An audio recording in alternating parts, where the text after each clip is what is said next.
In the last episode, we cleaned and weighed our treasure, 50 troy ounces of Bering Sea gold. But the work's just started. Since we cleaned the top box almost daily over the past few weeks and gathered critical data, we were able to pinpoint a hotspot you may have missed. My old trick knee says the weather storm's past. My elbow's sore. My toe but is it's swelling. not too bad. All right, cool. Let's roll. Dan and David had a night dive sucking up some quartz-rich material that resulted in a huge gold pan in just 11 short hours underwater. We're going to go back to that spot on our GPS and drop down and try to pick up the trail. But with the remnants of the southern storm and a brand new diver on the crew, we have our work cut out to get us back into production. We got a wicked current. It's almost 2 knots. Love diving in hard currents. We'll put lead on your ankles. Dan's down there like, yeah, baby. The mask is like, his legs are out like Superman. He's like, I'm staying down. I'm not going anywhere. I think we thought it was good for first dive for us. I would agree. You'd start them out strong. Baptism by fire, baby. Yeah. Let's go. It's gonna be a bad day one day, so might as well be today. Might as well be the first day.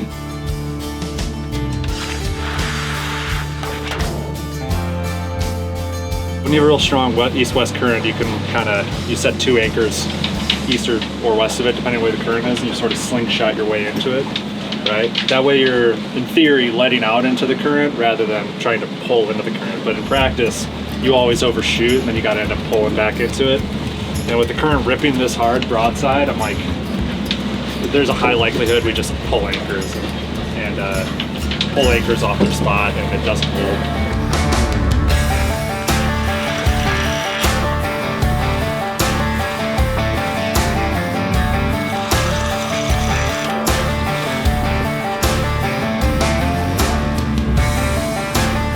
Set our anchor set, let out some line, and we're like, well, I wonder how close we are to our marker. She's sitting right there. Oh, we nailed it. It seems so easy, just set anchors. Maybe anchor one on the guy. spot. How It's hard like- is it? It's a big oak. Yeah, good job, skipper.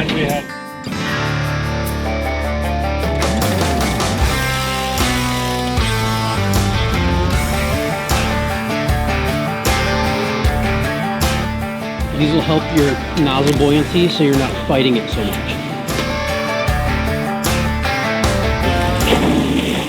And look, it's just gonna take on water and go on down.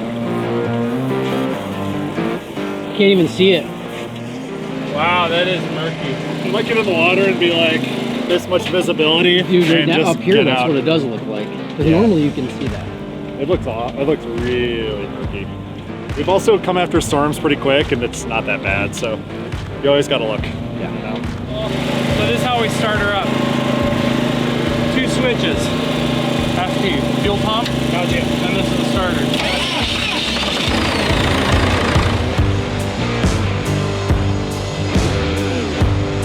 I'm feeling like skeptical that this dive's really gonna happen.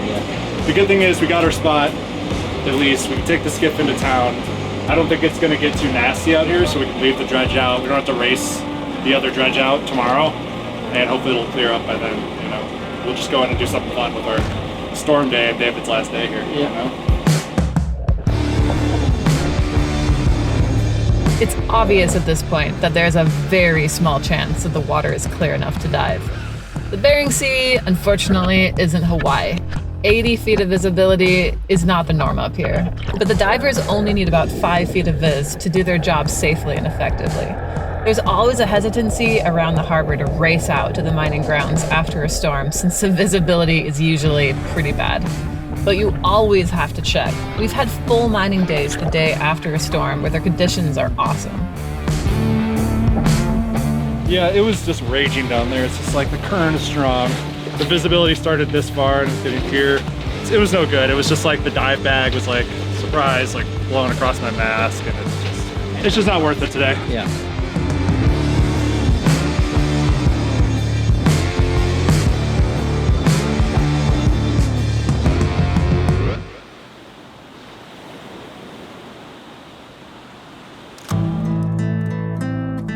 It's June 15th, it's about 8 o'clock. Emma and I just had dinner.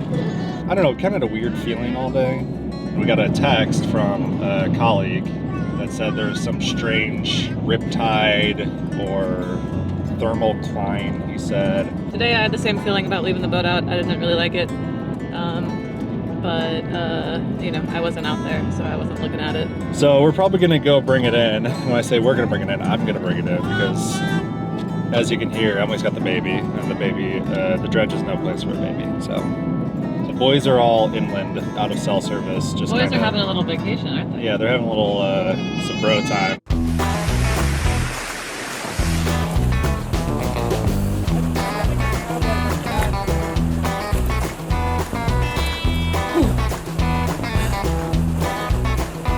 Oh, it's got me 33 degrees.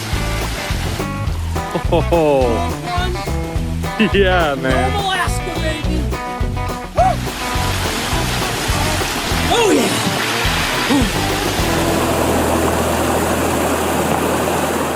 So it's just me and Emily.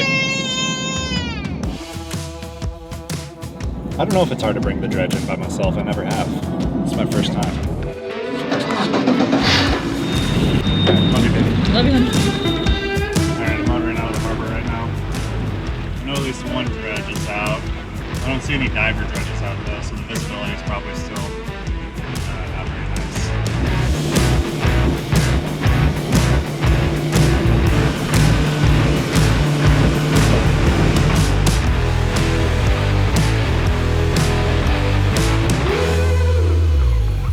Definitely getting some wind out of the west here. Seas are picking up a little bit in this direction. And yeah, it looks like there could be some rain out there, some storm clouds. Anyway, I'm gonna get the outboards dropped. I'm gonna start them. I'm going to make sure there's steering fluid. I'm gonna pick that last anchor and we're gonna head home.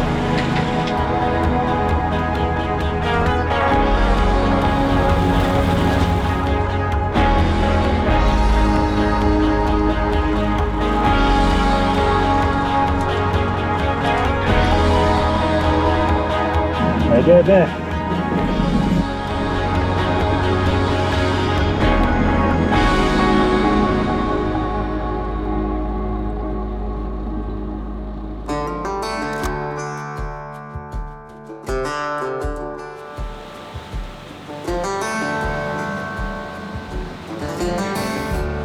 Good morning, America.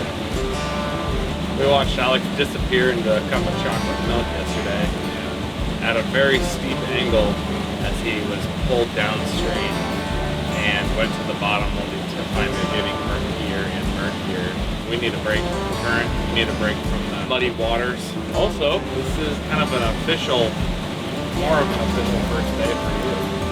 Yeah. So with this perfect blue skies, land, this is where we're supposed to make most of our money for the entire season. This next 2 weeks. We're geared up, we got our game face, we're ready to just put in the hours and just suck up the entire world.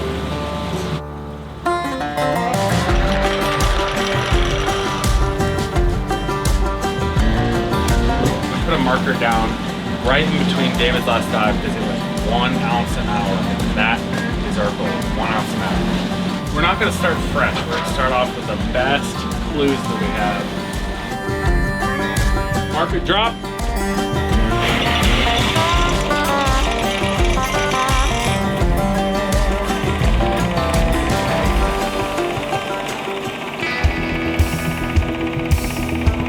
He says visibility is good.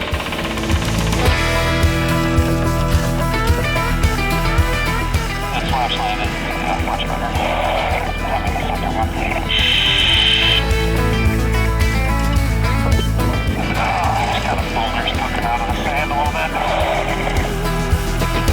I get the clean top, so I'm gonna do a gold check after 2 hours on clean top off, which is nice.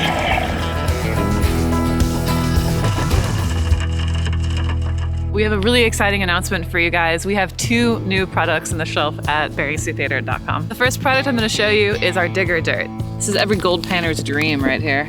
Basically, it's our pay dirt, but bigger and better because it's got this really beautiful, nice and chunky gold in it. 4 grams of real Bering sea gold. That's just gorgeous. The next product is our nugget dirt. It's got 3 grams of nuggets from the Bering Sea. Holy smokes, that's amazing. Every piece is a picker. And the best thing is that it's all from our sluice box. There you have it. We have 2 amazing new products and you can only get them at beringseapater.com.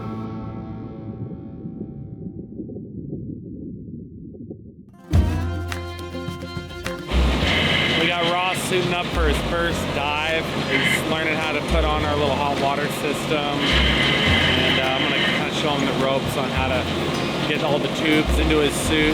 We gotta cut a little hole to allow him to plug into the hot water tube. And so, nothing like cutting into an $800 wetsuit. It doesn't work if you can't have warm water, man. Emily said I should turn the hot water off just to, get him initiated. We'll see. Ross is getting suited up, and Alex sees good gold, so all systems go. Things are rolling. We're back on the good gold. It's awesome.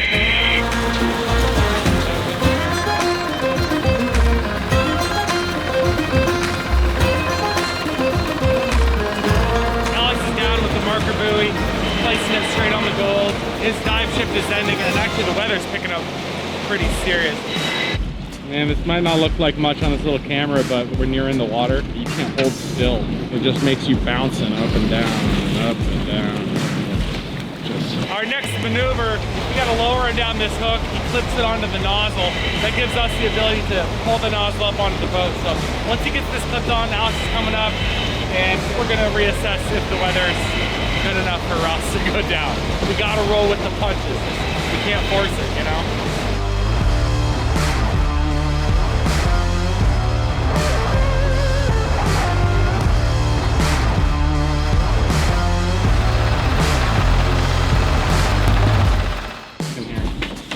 Ooh, yeah. Oh my gosh. Are you kidding me? That is hot stuff right there. All up in there. Yeah, this is some spicy ground right here. That looks Bruh. nice. Up there too. Oh my goodness, we are freaking loaded. Dude, we're on it. Did you see gold the whole time? Yeah. Dude, is that a nugget sitting there? Great job, Alex. That was some strong work. Bruh.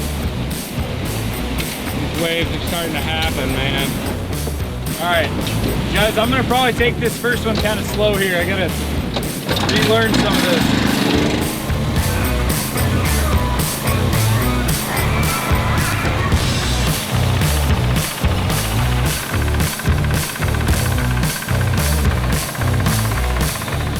This storm is whipping up real fast. They're not big now, but they're gonna be big in about 10 minutes. This is not good conditions to go down in. I think we should give Ross let's call this one. Alright, so what's the plan? Well, This is building like fast. Let's take a break here and just kind of. and Ross, you've lost 1 day out of 6 weeks. This is not a big deal. We're getting 3 to 4 footers happening. The wind is ripping. We've got nothing but like borderline seasickness happening on board. We gotta pull these anchors and tuck tail and run. Well, before it gets much worse. We're gonna float this hose and get up and out of this weather so we can get out of here. Float it real gentle. We don't want to blast that gold, man. We're gonna float the hose. What that means, we're gonna turn on the suction. We're gonna bring up the nozzle up out of the surface of the water. It's gonna suck in air, and it just puts air in the whole hose. It makes it really easy for us to stow it. The risk is if you suck too much air, you will blast white water all over the gold and send the gold out the back of the boat, which will undo 5 hours of very productive gold. It's gonna be a little tricky to get these hoses in. Hang on, I'll help you.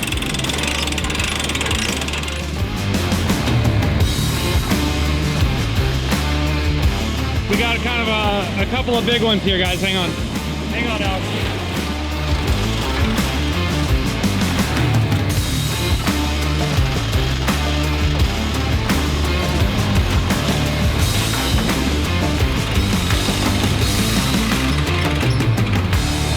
Hey, nice work, guys. Look at that. Yeah, we got the whole thing stowed. Boom, ready to roll. Now we gotta pull these anchors. I think we should grab the marker buoy. I don't want anyone to take our spot. It's too hot. Sometimes the marker buoy is just telling somebody else that, hey, the gold's great here. Get it. Yeah, we don't want to do that. Can't do that. That marker represents 1 ounce an hour of gold. We're not leaving it for anybody. And we'll get it right now.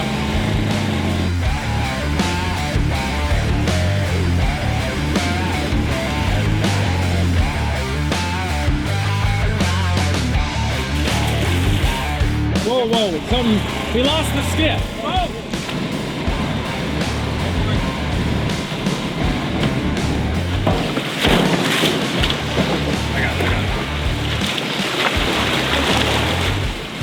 All right, just go. Oh, yeah, yeah. Ross, we're on our own. Let's fix this. Yeah, let's fix this before it gets much worse.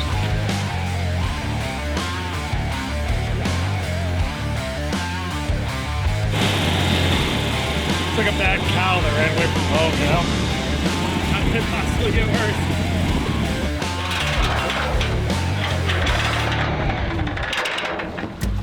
Perfect. Alright, let's blow this popsicle stand, eh? Can we get out of here now? Yeah, let's go.